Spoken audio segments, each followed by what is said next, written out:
Selamat malam, Ibu Sylvi Rusdiana, SHMH, yang saya hormati selaku dosen mata kuliah Hukum Bisnis. Saya Johnson dari kelas 4 MNMA, Universitas Internasional Batam, jurusan Manajemen. Saya ingin mempresentasikan tentang proses atau alur suatu kredit pada bank secara umumnya, dan juga jaminan atau agunan yang dapat dijaminkan ke bank selaku jaminan kredit. Pada awalnya, calon debitur mencari atau menghubungi marketing bank terkait atau suatu bank, bisa bank umum ataupun bank perkreditan rakyat. Lalu, pihak bank akan menindaklanjuti permintaan dari calon debitur. Biasanya pihak marketing akan datang mencari calon debitur dimanapun mereka berada.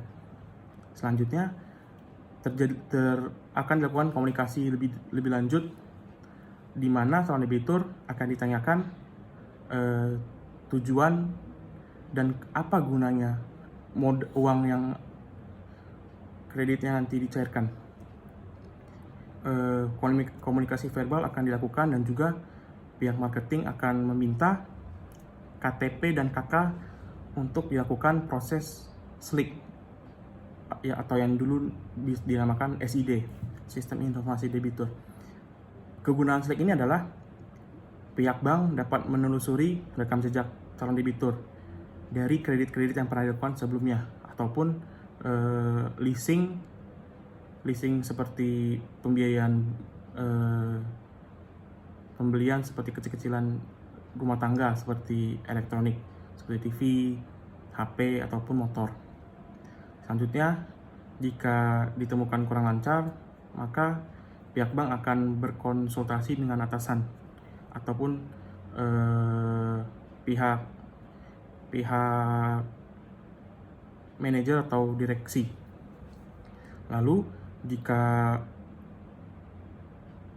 kualitas calon debitur tersebut lancar atau tidak ada masalah rekam jejaknya, maka tahapan ini akan berlangkah kepada yang lebih tinggi, di mana akan dilakukan interview dan diisikan formulir.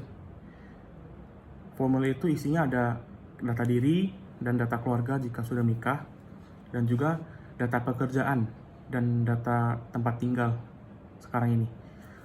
Lalu, jika proses ini berjalan lancar, maka akan diproses kembali oleh atasan. Atasan akan menentukan berapa kira-kira pinjaman yang akan disetujui dengan jaminan yang diagunkan.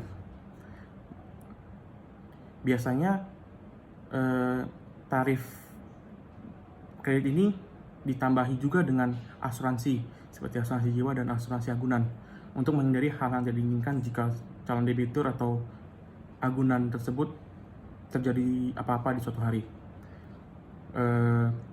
Lalu, jika kredit tersebut di ACC atau diberikan, maka sebelum dicairkan akan dilakukan pemeriksaan agunan.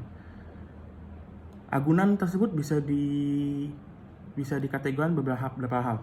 Yang pertama, kategori agunan bergerak maupun non bergerak. Agunan bergerak seperti kendaraan bermotor, seperti mobil ataupun motor. Agunan kendaraan bermotor ini bisa disebut dengan BPKB.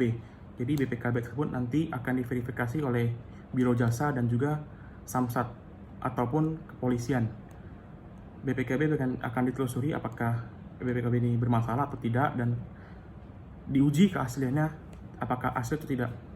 Sedangkan barang tidak bergerak bisa meliputi rumah, ataupun juga beberapa bank dapat memberikan pinjaman dengan agunan berupa bilet cek atau bilet deposito.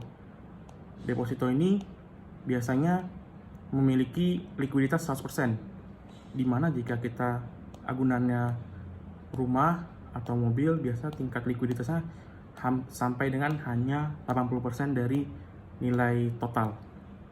jika deposito biliet dapat mencapai hingga 100%. Selain itu, jika sertifikat rumah yang digadaikan atau diagunkan, maka biasanya pihak bank akan melakukan verifikasi ke notaris ataupun Badan Pertanahan Nasional.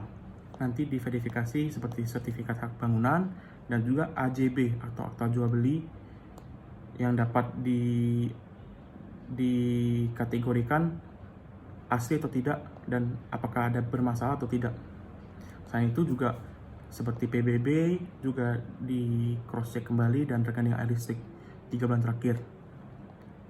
Jika BPKB biasanya terkadang terdapat beberapa tambahan seperti kelengkapan form dari pabrikan dan juga sertifikat NIK dan juga kwitansi jual beli atau kwitansi kosong bermaterai dan juga surat jual beli.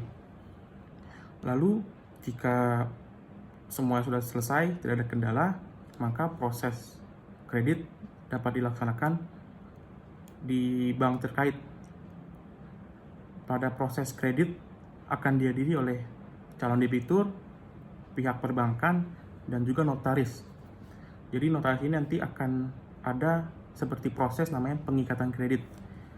Pengikatan kredit ini akan dilegalisasi oleh pihak notaris bahwasanya menandakan jika kredit ini sah di mata hukum. Biasanya nanti dari pihak notaris akan memberikan suatu lembaran kertas yang judul itu pengikatan kredit. Di sana telah distempel oleh notaris terkait beserta nama notaris. Selanjutnya jika sudah dilakukan pengikatan kredit, maka dana dapat dicairkan. Masing-masing bank memiliki prosedur yang berbeda.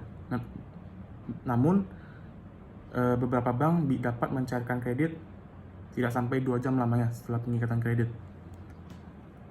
Selanjutnya, jika kredit sudah dicairkan, maka uang akan diberikan kepada debitur. Nah, debitur ini dapat memilih uang ini akan dicairkan ke rekening bank tersebut atau bank lain.